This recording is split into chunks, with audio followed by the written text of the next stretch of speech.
Take it away. Alright, so in lieu of the holidays coming, I'm going to talk about cats and the dangers associated with the Christmas holiday. So firstly, decorations. They're going to want to paw at your ornaments and everything.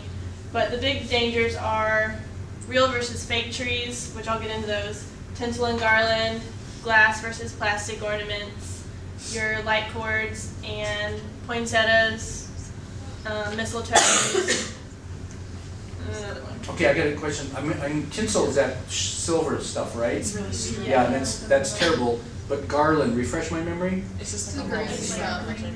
It's a rope you wrap around a tree? Yeah, it's the greens. Oh, that's garland. Okay. I couldn't picture it. Okay, got it. Okay, so problems with the ornaments. If you have glass ornaments, either keep them up high or just completely switch over to plastic ornaments so they don't break and your cat doesn't cut themselves or you don't cut yourself. Problem with eating tinsel, that can be a huge problem, which I'll get into that on the next slide, I think. Okay, good. So if you want tinsel, put it again up higher so they can't get to it. Light cords, they like to chew on light cords. So you can like wrap them up, and I don't know. They even have spray. You can spray them or put coating on the cords so it deters them from chewing on them. Tree toppling over, you'll want to secure your tree. So because I know cats like to jump up on them and topple them over. Drinking water from the reservoir. If you have so if you have a real tree. And you have water underneath, they'll want to drink it, and the sap from the tree can be poisonous to them. Right, and isn't there something that you can put in that water to help the tree live longer? I thought there was some kind of additive. You can put aspirin. You put aspirin in? Aspirin can help them live longer. Sugar. Yeah, maybe that's one thing. I thought there was something some people added to that water. They have like that powder stuff you can get at like Walmart or something. So that's got to be bad for cats Help then. your tree live longer. That's Yeah. okay. That's what I'm No thinking about. fertilizer. Yeah. Yeah. Okay. So all that's bad. So you want to Yep. just cover that up Mhm.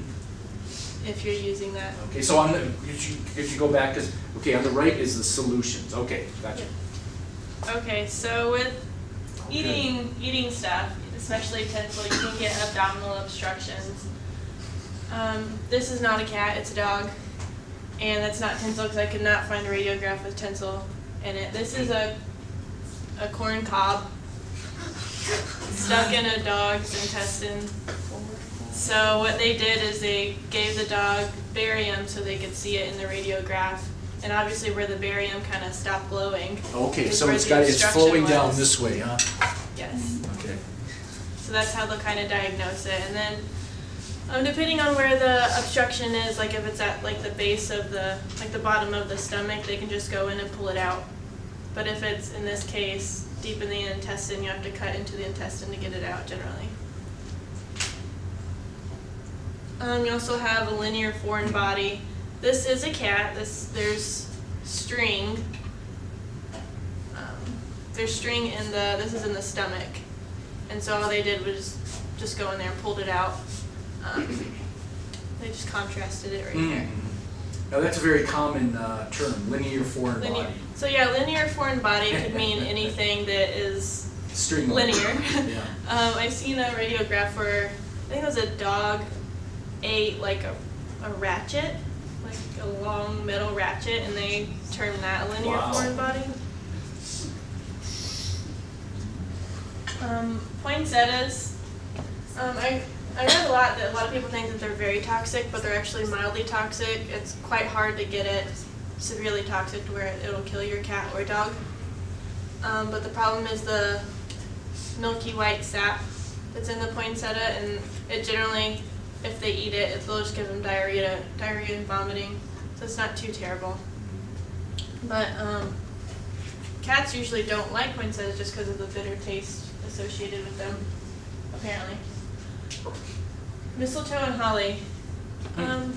These are more toxic, but they're still kind of like mildly toxic. But the berries are what's poisonous to them. A little bit of ingestion can give them drooling, vomiting, diarrhea, but large amounts can end up killing them. So now, large amounts of the berries? Of the or- berries. Okay, so the berries are the most potent, Mhm. you're saying, The okay. berries are what's poisonous to them. Okay, okay. Are there any questions? Okay, that's very good. I didn't see the caption down there. Your ornaments are history, yeah. Very appropriate, because here's another thing, especially for dogs. Christmas time, people have all kinds of chocolates in bowls. It's been known, if you have a dog and cat in your house, sometimes the cat goes, shoo, the chocolate goes on the floor, maybe by accident, or you know how evil cats can be, or that dog's gonna die. I'm gonna kill you. I'm gonna kill you when mom's away.